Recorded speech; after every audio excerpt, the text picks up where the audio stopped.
오늘 하나님 아버지께서 우리에게 주신 말씀은 창세기 26장 12절부터 18절까지의 말씀입니다. 구약 성경 36페이지.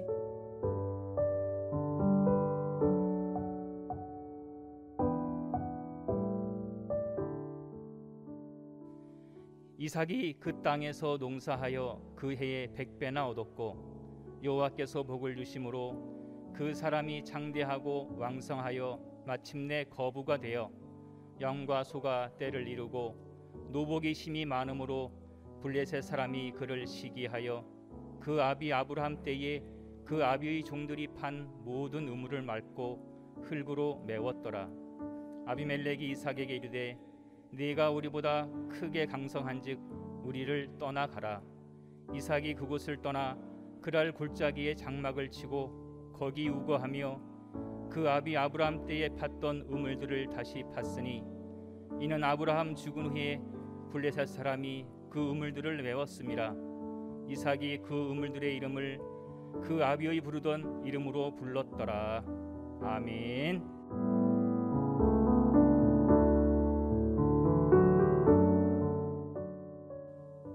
자, 거부가 된 이삭에 대해서 성경은 말씀하고 있습니다. 이 거부만 들어도 귀가 번쩍 뜨이고, 와, 내가 원하는 말씀이로다. 근데 전에 한번 이런 얘기도 들었어요. 내가 원하는 말씀이 아니었는데 그런 게 어디가 있어. 신앙이 근본적으로 잘못된 것이죠. 하나님께서 말씀을 주셨으면 다 하나님의 말씀이지. 성경에 없는 이상한 거 그런 거 전하였다면 몰라도 성경에 있는 하나님의 말씀을 전하였다면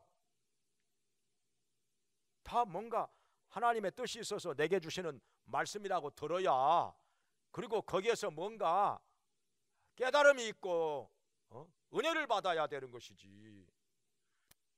하나님 말씀 그거 있다고 해서 은혜 받겠구나 하고 저건 내가 원치 않는 말씀인데 그래가지고 뭐 도리도리 노면할 거요? 그 이상한 신앙이죠. 그렇게 하면 안 되는 거고, 지금 그런 신앙으로 제가 유도하는 그런 말씀은 아닙니다. 아무튼 간에 우리 모두가 다 특별히 관심이 있어 하는 주제로 말씀을 전하니까 그렇다는 말씀이지. 아무튼 여기 이삭이 거부가 되었는데 뭐라고 되어 있는 거 아니에요? 여기 13절에서 마침내 거부가 되었다고 했어. 마침내 무슨 뜻일까요? 마침내 거부가 되었다. 그동안에 여러 가지 우여곡절이 많이 있었다는 것이죠. 산전수전 다 겪어본 끝에 이제 와서 거부가 되었다는 것이죠. 처음부터 거부가 된 게 아니고, 그냥 쉽게 거부가 된 게 아니고, 우연히 된 것도 아니고, 여러 가지 어려운 상황을 이것저것 다 경험한 끝에 마침내 하나님께서 복을 주심으로 거부가 되었다, 큰 부자가 되었다 하는 것입니다. 근데 이렇게만 얘기해 가지고는 너무 막연하고 애매하고 그 과정이 중요한 거잖아요. 어떻게 했길래? 이삭이 어떻게 했길래? 그래서 이삭이 마침내 거부가 된 거 무엇 때문이었을까? 어떻게 하였길래? 이 문제에 대해서 성경이 우리에게 보여주시는 말씀이 있습니다. 성경을요 좀 더 전체적으로 좀 길게 볼 때 이삭을 통해서만 우리에게 보여주시는 계시가 분명히 있다는 것입니다. 이삭을 통해서만. 다른 사람을 통해서는 찾아보기가 어려워요. 이삭을 통해서만. 그게 과연 무엇일까? 한번 생각을 해보겠습니다. 자, 첫째로는 이삭은 하나님의 하시는 일에, 하나님의 뜻에 순응을 하는 사람인데, 여기 창세기 22장에 보면 뭐가 나오는 거 아니? 아브라함이 이삭을 번제로 바칠 때 거기에 순응을 하였습니다. 바보처럼 순응을 했어요. 이삭 하면은 우리가 얼른 떠오르는 이미지가 뭔가 하니 진짜 바보 같다. 응? 좀 사람이 좀 모자란 것 같기도 하고 그런 생각이 들 정도로 그냥 자기 아버지 하는 대로 따라가고 그냥 상황이 그냥 되어지는 대로 따라가고 바보처럼 순응하는 이삭이라 이렇게 말할 수가 있는데 왜 그랬을까요? 그렇다고 이삭이 바보일까요? 아닙니다. 그것은 바보가 무슨 복을 받겠어요. 알고 보면은 굉장히 믿음이 좋은 사람이고 지혜로운 사람이라 하는 것을 알 수가 있습니다. 자, 하나님께서 아브라함에게 이삭의 아버지 아브라함에게 명령을 내리십니다. 너의 독자 이삭 100살에 낳은 아들인데 이제 자라서 20대 중반쯤 되었습니다. 청년이 되었지요. 그런데 이런 잘 자라가지고 이제 건장한 청년이 되었는데 이런 이삭을 하나님께서 모리아 산으로 데리고 가서 번제로 바치라, 불에 태워가지고 제물로 바치라는 것입니다. 이 끔찍한 명령을 내리십니다. 어떻게 우리 하나님께서 주실 때는 언제고 또 이렇게 번제로 그것도 아주 불에 태워가지고 바치라? 어떻게 이럴 수가 있는지 이해가 안 가는 거죠. 하나님의 하시는 일이요 이해 안 가는 것이 너무나도 많아요. 어떻게 하나님께서 이렇게 하시는가? 우리의 좁은 생각으로 이해 안 되는 일들이 얼마나 많습니까? 주실 때는 언제고 이제 막 자라가지고 20대 중반에 건장한 청년이 되었는데 불에 태워가지고 번제로 바치라는 거예요. 근데 아브라함이요 두말 없이 순종합니다. 참 이상한 일이죠. 좀 따져볼 만도 한데 좀 이의를 제기할 만도 한데 하나님 아버지 어떻게 주실 때는 언제고 이제 와서 번제를 바치라니요. 그러면 어떻게 됩니까 이거? 나는 어떻게 하라고요? 막 때를 써볼 만도 한데 아브라함은요 두말 없이 순종합니다. 가자 모리아 산으로. 그래가지고 제단 위에 이삭을 올려놓고 막 칼로 내리치려고 합니다. 칼로 쪼개가지고 불을 질러가지고 태워서 하나님께 제물로 바치는 것, 그게 번제거든요. 이 번트 오퍼링. 근데 이삭은요 또 바보처럼 아무 말 없이 아버지 하는 대로 그냥 순종합니다. 마치 순한 양처럼 순종합니다. 다른 사람 같으면, 다른 청년들 같으면 자기가 지금 죽게 생겼는데 가만히 있겠습니까? 아버지 지금 왜 그러시는 거예요? 아마 아버지 밀어버리고 도망을 가지 않았을까요? 20대 이 팔팔한 청년이 도망을 가는데 이제 100살이 넘어간 120살이 넘어간 아브라함이 무슨 수로 붙잡습니까? 어떻게 따라갑니까? 20대 청년이 그냥 바닥바닥바닥 그냥 뛰어서 도망가면 어떻게 따라잡아요 그거를? 몇 발짝 가다가 말겠지요 뭐. 그런데 이삭은 도망도 안 가고 그냥 아버지 하는 대로 제단 위에 묶인 채로 올라가 있습니다. 칼로 내리치려는 순간 하나님께서 말씀하 아브라함아 아브라함아 너의 아들에게 손을 대지 마라 그렇게 말씀하시더니 수풀에 걸려있는 수양을 발견하게 하십니다. 그 수양을 대신 하나님께 번제로 바쳐라. 이제 이삭은 살아났습니다. 이삭은 살아났어요. 죽었다가 살아난 것처럼 부활한 것처럼 그렇게 살아났습니다. 하나님께서 그때 말씀하시기를 너와 너의 자손들에게 내가 복을 주리라 말씀을 하십니다. 이게 중요합니다. 아브라함에게만 복을 주신 것이 아니라 아브라함의 후손들에게까지도 복을 주시겠다 여기서 약속을 하십니다. 여기 이삭도 포함된 거죠. 이삭도 복을 받게 된 거죠. 그러니까 우리가 복을 받는 데 있어서 당대에 예수님을 믿어가지고 복을 받는 것은요, 받기는 받아요. 근데 아주 많이 받지는 못합니다. 자기가 노력한 만큼만 받습니다. 자기가 복을 받을 만큼만 받습니다. 그런데요, 조상 때부터 예수님을 믿어온 집안, 3대째, 4대째, 5대째 이렇게 예수님을 믿는 집안에서 태어난 사람은요, 복을 받더라도요 곱빼기로 받습니다. 막 제곱으로 받아요. 왜냐하면 자기가 잘해가지고 복을 받는 것도 있고, 아버지가 신앙생활 잘해가 하나님 잘 섬겨가지고 복을 받는 것도 또 그 아들에게 이어져 오는 거예요. 할아버지가 잘해서 받는 복, 증조 할아버지가 잘해가지고 받는 복, 고조 할아버지가 잘해가지고 받는 복. 그러니까요, 복의 제곱, 복의 3제곱, 복의 4제곱 이렇게 됩니다. 그러면 어떻게 된 거예요? 복의 3제곱, 복의 4제곱이 되면요, 생각지도 못했던 복까지 엄청나게 받게 되는 것이죠. 그러니까 우리 목회자들, 저는 이제 목회자들하고 많이 이제 얘기를 하면서 저같이 당대에 예수님을 믿어가지고 복을 받는 사람은요, 내가 노력한 만큼만 해요. 근데 다른 사람들하고 비교를 해봅니다. 할아버지 때부터 믿음 생활했고, 증조 할아버지 때부터 신앙생활 했던 사람들은요, 공부를 해도 나보다 훨씬 안 했는데 못하기도 했고,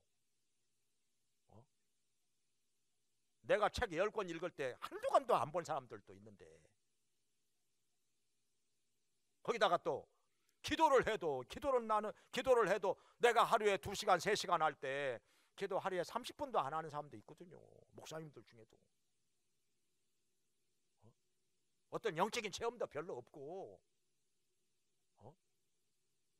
뭐 기도해가지고 병자가 나왔다든지 귀신이 떠나갔다든지 이런 체험 한 번도 없이 이런 분들도 많아요. 그런데도 3대째, 4대째, 5대째 예수님을 믿는 집안에서 태어난 사람은요, 엄청나게 복을 받습니다. 교회가요 엄청나게 부흥합니다. 어느 물어보나 별로 그렇게 열심히 하는 것도 아니고, 기도를 많이 하는 것도 아니고, 실력이 있는 것도 아닌데 어떻게 저렇게. 그러니까 목회자들 세계에서 하는 얘기가요, 몇 대째 믿는 집안에서 태어난 사람은요, 목회를 하더라도 그냥 슬슬 웃기만 하고 다녀도 교회가 부흥이 된대요. 그냥 웃고만 다녀도 부흥이 된대요. 그 당대에 믿는 사람은요, 그냥 죽을 뚱살뚱 그냥 열심히 기도하고 열심히 공부하고 열심히 복음 전하고 말씀 가르치고 그냥 해도 이게 부흥이 될까 말까 해요. 이제 이해가 되십니까? 일반 성도들도 마찬가지예요. 이게 뭐냐면은 그냥 복을 받는 사람이 있고, 성경에 복의 복을 받고 이런 말씀이에요. 복의 복을. 히브리서 6장에서도 복 주고 복 주어, 이게 복의 제곱이란 말이요. 어떤 사람은 복의 3제곱, 복의 4제곱, 이거 엄청나. 복의 10제곱이면 어떻게 되겠어요? 그러면 우리 수학 선생인 우리 송재익 집사님한테 복의 10제곱 보니까 1024배요. 금방 나오더라고. 복의 10제곱이면 1024배요. 그냥 2배, 3배 이렇게 받는 사람하고 복의 10제곱 이게 비교가 되겠습니까? 바로 이거란 말이에요. 그러니까 이삭은 자기가 잘해서 받은 복도 있지만은 자기 아버지 아브라함에게 임한 복이 이삭에게로 오는 거, 이것까지 받으니까 복의 제곱을 받는 거예요. 지금 이삭은 복의 제곱을 받는 거예요. 이삭도 얼마나 잘했습니까? 복을 받을 만큼. 근데 아버지 아브라함이 또 신앙생활을 얼마나 잘했습니까? 그러니까 그 복까지 받는 거죠. 그래서 마침내 거부가 되어 이렇게 나옵니다, 성경에. 그러니까요, 지금 여기 앉아있는 분들 중에 열심히 신앙생활을 하고 하나님 잘 섬기는 사람들을요, 그의 자녀들은요 진짜 복을 받은 자녀들이요. 물론 본인이 신앙생활 잘해야 되겠지요. 복을 받을 만큼 잘해야 되겠지요. 그러면 부모가 잘해가지고 받는 복까지 그 자녀에게 가는 거니까 복의 제곱을 받는 것이요. 이삭이 아브라함의 하는 일에, 여기 자기 아들을 갖다가 하나님 앞에 번제로 드리는 일에 이삭이 말없이 순종해, 바보처럼 순종했습니다. 그냥 거기에 순응을 했습니다. 그러니까 이것 때문에 아브라함도 복을 받고 이삭도 복을 제곱으로 받고, 만약에 이삭이 뿌리치고 도망갔어 봐요, 아브라함도 안 되는 거고 이삭도 안 되는 거죠, 복 받는 일이. 그래서 이삭은 바보처럼 아버지 하는 일에 맡겨놓고 순응을 했더라 하는 것입니다. 그래서 복을 받은 자가 됐죠. 그것도 제곱으로. 그 다음에 두 번째로 무슨 사건이 나온 거 아니? 여기 창세기 24장에 가면은 이삭의 결혼이 나옵니다. 결혼. 어떻게 하냐면은 이제 20대 중반 후반이 되었으니까 충분히 자기가 나가서 여자들을 고를 수 있는 나이가 되었습니다.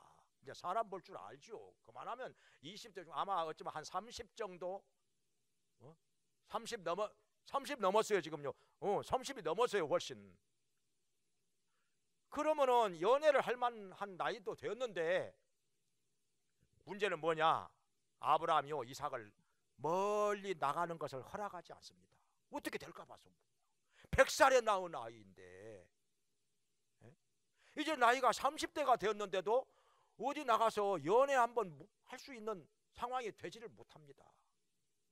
멀리 나가는 것을 허락하지 않으니까 어떻게 될까 봐서 불안해가지고, 아무리 믿음이 좋은 아브라함이지만은 그 100살에 낳은 아이가 이제 자랄 만큼 자랐는데, 그런가 봐요. 이렇게 어른들이 볼 때는 지금도 역시 그 어린아이로만 보이는가 봐요.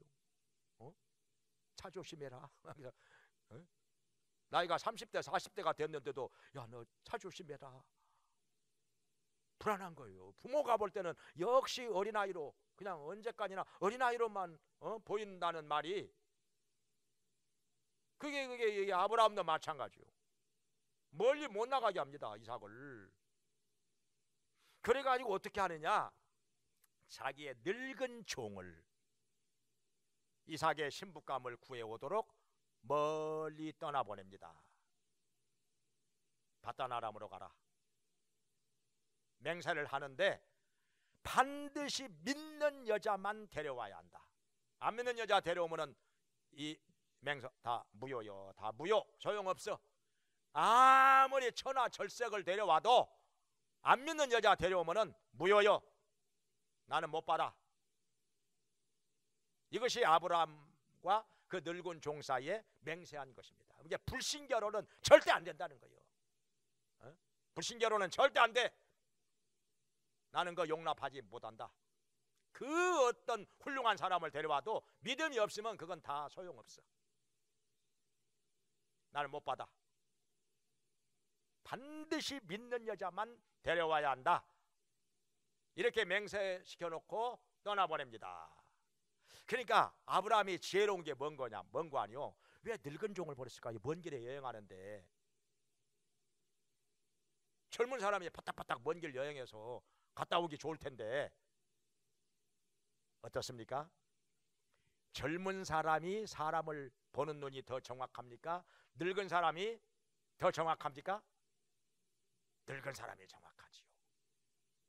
젊었을 때는요 감정에 의해서 치우치기 쉽습니다. 경험이 부족하니까. 근데 늙은 사람은요 많은 사람들을 경험을 해봤지요. 이런 사람도 겪어보고 저런 사람도 겪어보고 이렇게 생긴 사람은 이렇더라. 또 이런 상황에서 이렇게 처신하는 사람, 이렇게 말하는 사람은 그렇더라. 어떤 나름대로 통계가 있어요. 데이터가 있다 이 말이죠. 데이터가 쌓여 있어. 경험이 축적되어 있기 때문에 젊은 사람보다 나이 든 사람이 사람을 보는 눈이 훨씬 더 정확합니다. 그래서 제가 청년들에게 그런 권면을 한 적이 있는데, 성경 공부하면서 내가 판단한 것이 전부가 아니다. 틀릴 수도 있다. 생각이 짧을 수도 있다. 그렇기 때문에 나이가 많이 들고 인생 경험이 많은 사람에게 반드시 자문을 구하라. 보여주고 한번 물어봐라 이거예요. 그 의견을 들어봐라 이거예요. 그러면 굉장히 도움이 됩니다. 굉장히 도움이 돼요. 그 대신에 나이가 많아지면 이런 면이 있습니다. 20대에서는 그냥 서로 자기들끼리 마음이 맞고 뭔가 이렇게 감정이 통하고 대화가 통하고 하면은 금방 사랑에 빠지고 결혼을 하게 됩니다. 근데요 그 시기를 넘기고 나서 나이가 많아지잖아요. 30대가 되고 40대가 되고 그러면요 세상 보는 눈이 점점 밝아져. 이게 장점일 수도 있지만은 단점일 수도 있습니다. 세상 보는 눈이 점점 밝아질수록 사람 고르는 게 어려워집니다. 이게 안 맞고 저게 안 맞고 이게 틀렸고 저게 틀렸고 이것이 마음에 안 들고 저것이 마음에 안 들고. 세상 보는 눈이 너무 밝아져도 결혼 못합니다. 마음에 드는 사람이 없어. 너무 밝아져도 이게 단점일 수도 있다는 것입니다. 결혼 못해요. 그러다가 결혼 못해요. 그냥 절반만 마음에 들면 그냥 나머지 절반은 내가 부족한 거 내가 채우면서 살리라 이렇게 하고 결혼을 해야 되는데 점점 조건 따지는 것만 늘어. 나이가 들수록 결혼 못합니다. 그러면 그래서 결혼을 빨리 하라는 거예요. 저는 청년들한테 그렇게 말해요. 결혼 빨리 하라. 결혼 빨리 하라. 이것저것 조건 따지게 되면요 못합니다. 결혼 맞는 사람이 없어요. 그렇다고 뭐 그냥 특별히 그냥 여러 가지 조건이 뛰어난 사람은 괜찮아. 뭐 집안도 좋고 부모들도 훌륭하고 뭐 그러면 괜찮은데 그렇지 못하면요 나이가 들어갈수록 어려워집니다. 자꾸 조건 따지면 힘들어지는 거예요. 근데 여기 아브라함은 지혜로운 사람인지라 늙은 종을 보냅니다. 늙은 종이 가가지고 저 바단 아람으로 가. 거기는 믿는 사람들이 많이 살고 있거든요. 믿는 사람이 많이 살고 있어요. 거기서 리브가를 신부감으로 구해가지고 옵니다. 리브가가 어떤 사람이요? 성경에 심히 아름답더라. 심히 그러니까 미스 코리아급 뭐? 그 정도 된다 이거죠. 심히 아름답더라. 절세 미인이었더라. 하여튼 여자는 그냥 이쁘면 남자들은 뭐 대부분 다 좋아하니까 이쁜 여자 안 좋아하는 사람이 있어요. 그 다음에 두 번째로는 건강하고 아주 건강. 어느 정도로 건강했느냐? 이 약대 낙타 10마리에게 우물에서 물을 길어가지고 다 먹였어요. 낙타가 얼마나 물을 많이 마십니까? 낙타 한 마리가 한 말 정도 마신다는데 그러면 두레박으로 물을 길어 올리는데 적어도 50번 이상은 했다는 거예요. 이 보통 건강하고 힘이 좋은 여자가 아니면 못합니다 이거. 그러니까 리브가가 특별히 건강하고 아주 힘이 좋고 거기다가 봉사정신이 강한 여자였다 하는 것입니다. 또 한 가지 여기요 리브가는요 성경에 보니까 믿음이 아주 좋습니다. 얼마나 좋냐. 그 믿음 좋다고 하는 이삭보다 믿음이 한 수 더 위에요. 더 영적입니다. 더 깊어요, 신앙이. 거기다가 또 한 가지 결단력도 있습니다. 아브라함의 종이 난 내일 떠나겠습니다 하니까 그냥 물어봐요, 리브가한테. 한 열흘 더 있다가 갈래? 아니면 지금 떠나? 지금 갈게. 웬만한 여자 같으면 그냥 부모하고 떨어지기 싫어가지고 좀 더 있다가. 근데 어저께 이 종을 만나가지고 오늘 따라서 떠납니다. 대단한 결단력도 있어요. 그러니까 이삭의 입장에서 볼 때 자기가 직접 고른 것은 아니지만은 아버지 하는 대로 그냥 맡기고 따라가니까 더 이상 바랄 것이 없을 만큼 좋은 여자를 신부로 맞이하게 됩니다. 뭐 더 이상 뭘 바라겠습니까? 외모, 신앙, 건강, 봉사정신, 결단력, 더 이상 뭘 더 바라겠습니까? 이보다 더 좋은 여자 어디 가서, 만약에 이삭이 직접 여기저기 돌아다녔다고 합시다. 이런 여자 찾는다는 보장이 있겠습니까? 어디 가서 만나요? 100만 명을 만났더라도 이런 여자가 그 중에 하나 둘 있을까요? 그러니까 이삭은 자기 아버지 하는 대로 맡기고 바보처럼 순응을 했더니 이런 복을 받아요. 리브가 같은 여자를 신부감으로 맞이하게 됩니다. 그것도 집에 가만히 있으면서 힘 안 들이고 얼마나 좋습니까? 이게 복이란 말이죠. 하나님께서 주시는 복이란 말이죠. 그 다음에 또 세 번째로 여기 본문에서, 오늘 본문에서 나오는데요, 또 주어진 상황에 순응을 합니다.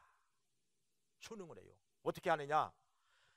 블레셋 사람들, 이 그랄 사람들이라고도 하는데요, 블레셋 땅에 가서 얹혀 살 때는 농사도 짓습니다.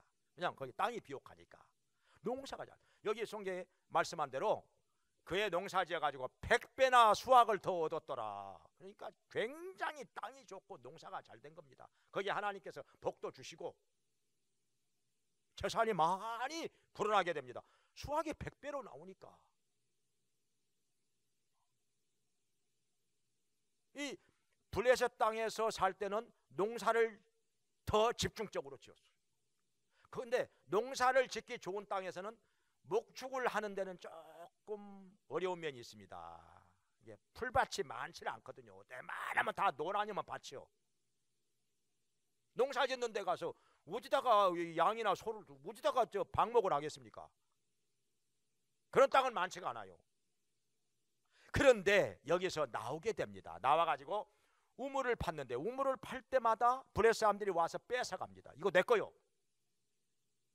이거 아무리 우겨도 소용없습니다. 이거 그들이 몰라서 그러는 것도 아니고 다 알면서, 이삭의 것이 우물인 것을 알면서도 억지를 부려가지고 빼앗아가는데 이거 뭐 별 수 있겠습니까?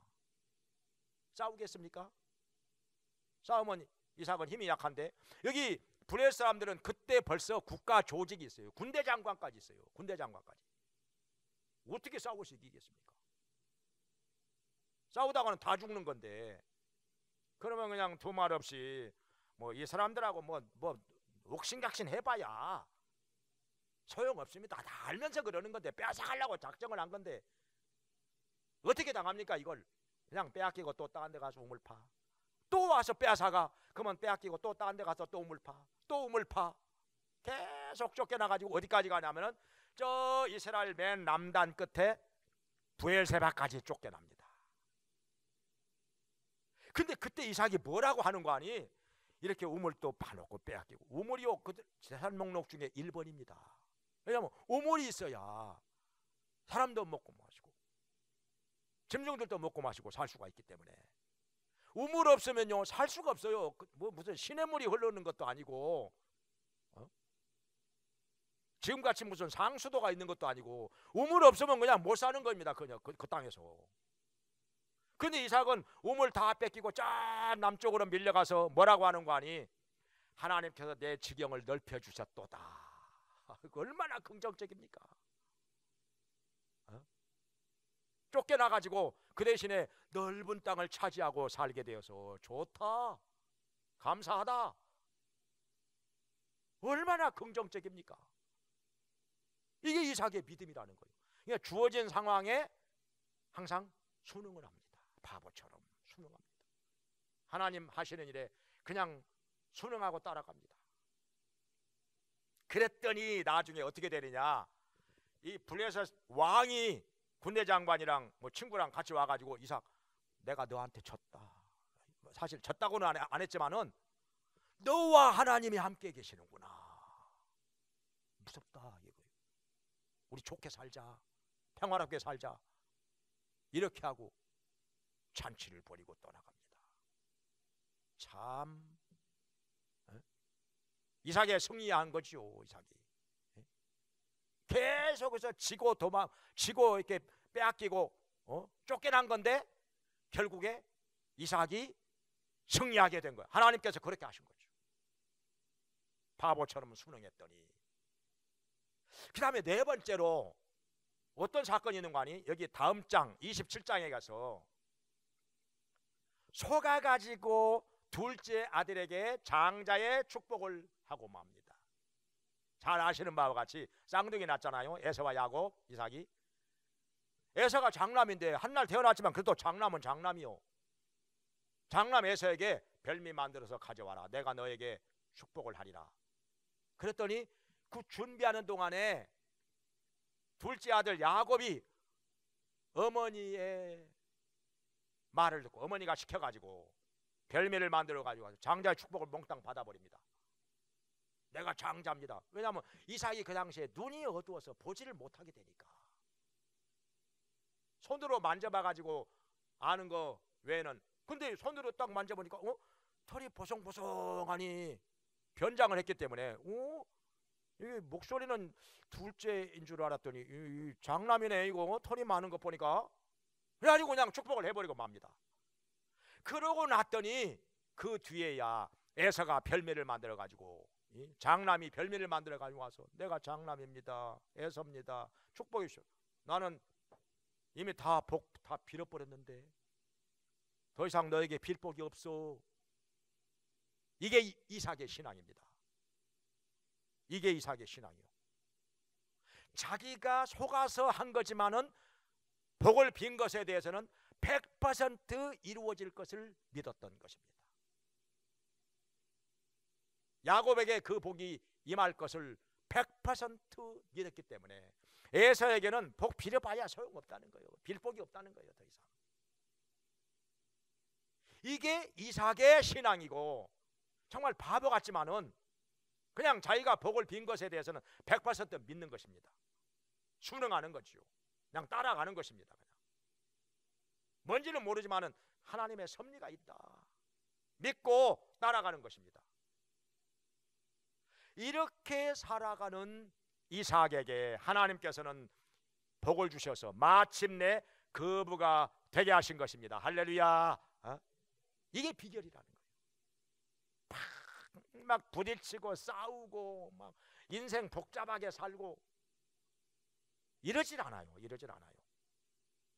이삭은 그냥 역사를 하나님이 주관하신다. 우리의 생사복을 하나님의 주관하신다. 그걸 믿고서 하나님의 하시는 일에 그냥 바보처럼 순종하고 따라가는 것입니다. 그랬더니 순탄하게 삽니다. 인생을 오히려 순탄하게 살고 복을 받으며 살고 하는 일마다 잘 되고 다른 사람들까지도 하나님께서 이삭에게 복 주시는 것을 인정할 수밖에 없도록 하나님께서 그렇게 역사하십니다. 마침내 거부가 되어가지고. 그러니까 요즘에 이런 격언이 있습니다. 교토삼굴이라. 영리한 토끼는 굴을 3개를 파나요. 어떻게 되는지 모르니까. 만약에 굴을 하나만 팠는데 여우가 와가지고 이건 내 거요, 토끼 자네는 딴 데로 가, 그러면 꼼짝 못하는 거예요. 여우하고 싸우겠습니까? 어떻게 여우를 쫓아내고 이거 내 건데 누가 뭐 편들어 줄 사람이 있는 것도 아니고 약한 토끼는 그냥 딴 데로 가야죠. 그럴 일이 언제라도 있을 수가 있기 때문에 굴을 파놓되 항상 3개를 파놓는다 이거예요. 영리한 토끼는 여기 뺏기고 나면 딴 데로 가고 또 뺏기면 딴 굴로 가고, 안 그러면 굴도 없이 그냥 난장에서 떠돌아다녀야 되니까 얼마나 그럼 신세가 처량합니까? 그러니까 이 시대로 말하면은 한 가지만 해가지고 안 된다는 거예요. 상황이 바꿔지고 나면은 잘 되던 것이 안 될 수도 있거든요. 더구나 코로나 때문에 얼마나 우리의 상황이 많이 바뀌어졌습니까?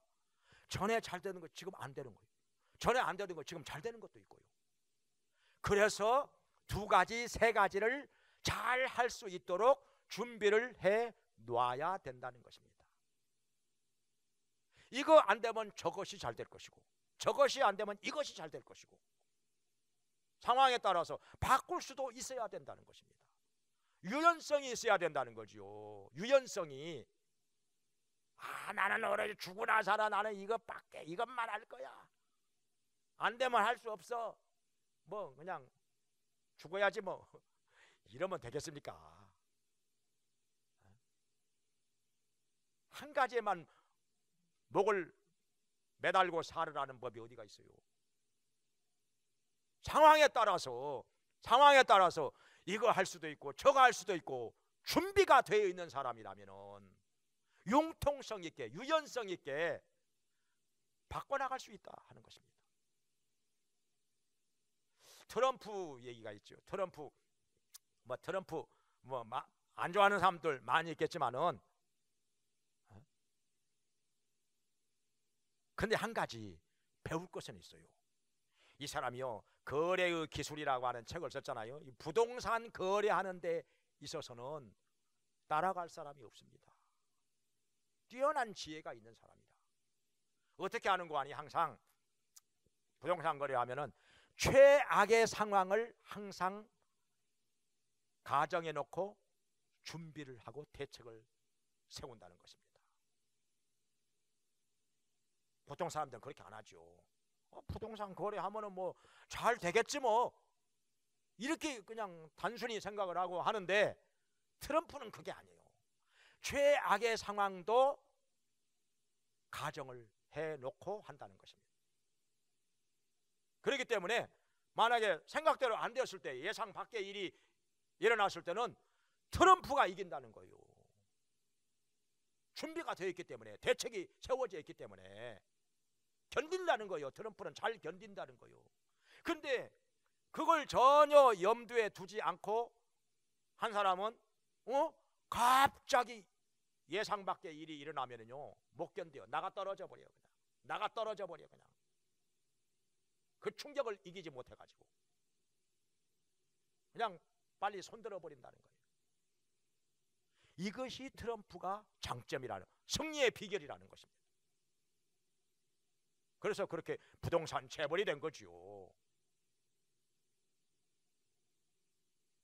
성경에 보면은 다윗도 상황에 따라서 잘 순응하는 게 나옵니다. 어떻게 하느냐? 압살롬에게 쫓겨나죠. 반란이 일어나서 쫓겨나 도망을 가니, 그때 시므이가 나와서 다윗에게 돌을 던지면서 저주를 합니다. 꺼져라 이 피 흘린 자여, 비루한 자여, 잘됐다 이 꼴 좋다 하고 막 얼마나 화납니까?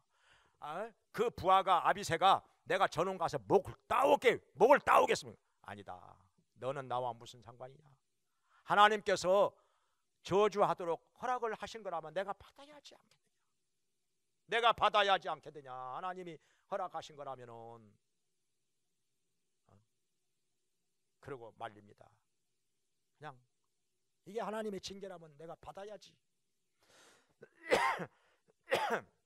그렇다고 해서 상황에 따라서 순응한다는 말이 어떤 불의와 타협을 한다든지, 마귀를 따라간다든지, 우상을 따라간다든지, 그건 아닙니다. 그건 아니죠. 그건 아무 기준도 없고 원칙도 없이 상황에 따라서 이리 붙었다가 저리. 요즘에 많이 봤죠. 그 철새인지 뭐 철수인지 이리 붙었다 저리 붙었다. 얼마나 욕 많이 얻어먹습니까? 손가락 자른다겠다가 무엇이 어쩐다 또 딴소리 했다가. 아무 원칙도 기준도 정의감도 없이 그냥 이리 갔다 저리 갔다가 욕 엄청나게 얻어먹죠. 제가 들은 욕만 해도 뭐 사람들 뭐 욕하는 소리 엄청나게 많이 들었어요. 저기 사람 새끼자 막 그 정도로 안 되는 거죠. 그렇게 하면 다윗이 그런 사람은 아니고 이삭도 그런 사람 아니고 원칙이 있어요. 죄가 되지 않는 범위 안에서 원칙에 어긋나지 않는 범위 안에서 상황에 따라서 순응하고 따라간다는 것이지 무슨 불의와 타협한다든지 뭐 마귀를 따라간다든지 악인의 길을 쫓아간다든지 그건 아니라 그 말이에요. 그러면 다윗이 어떻게 했느냐? 그때는 그냥 받아들였어요. 저주하라고 한 거면 내가 받아야지 뭐. 그런데 다윗이 죽기 전에 어떻게 합니까? 나중에 시므이가 찾아와서 막 사과하고 용서해달라고 하기는 했지만은 다윗이요 그걸 안 잊어버립니다. 죽기 전에 아들 솔로몬에게 왕위를 물려주면서 시므이 그냥 죽게 놔두지 마라. 요즘 말로 하면 지 명대로 죽도록 놔주지 마라 이거예요. 솔로몬이 지혜로운 사람이라 알아듣습니다. 그래서 죽기 전에 죽입니다. 무슨 말인지 알겠죠? 죽기 전에 죽입니다. 다윗은 순응할 때는 순응하고 그러나 원칙은 분명하게 지키는 사람이에요. 원칙은 분명하게 지키는 사람이에요. 이런 원칙 없이 그냥 왔다 갔다 하는 것 가장 싫어하는 사람이 다윗입니다. 심지어는요 사울왕 자기가 죽여달라고 해서 죽였다고 그 아말렉 청년이 그러잖아요. 너 네 입으로 그런 말 생각 너 오늘 죽어야 돼 해가지고 죽이도록 그 죽입니다. 그날 죽입니다. 그 아말렉 청년. 철저하게 원칙을 지키는 사람. 아무리 상황이 불리해도 원칙에 벗어나는 것은 절대로 안 합니다. 사울왕 자기를 죽이려고 그렇게 군대를 몰아서 쫓아다녀도 사울왕 죽일 수 있는 기회 안 죽입니다. 부하들이 죽이려고 해도 못 죽이게 합니다. 원칙에 살고 원칙에 죽는 다윗입니다. 그냥 상황이 불리하다고 해서 그냥 이리부터 원칙도 없이 그냥 이리 갔다 저리 갔다 아주 싫어하는 사람이 다윗이에요. 그러니까 하나님의 말씀을 따라서 원칙은 지키고 살되 상황에 맞게 적응할 수 있는 지혜, 이거 지혜라고 하는 거죠. 이건 상황에 따라서 순응하고 적응하는 지혜가 있을 때, 그러니까 이것이 잘 될 수도 있고 저것이 잘 될 수도 있고, 전도서에도 나오죠. 그러니까 7군데나 8군데나 나눠서 씨앗을 뿌려라. 이것이 잘 되는지 저것이 잘 되는지 네가 알지 못하는구나. 알지 못하는도다.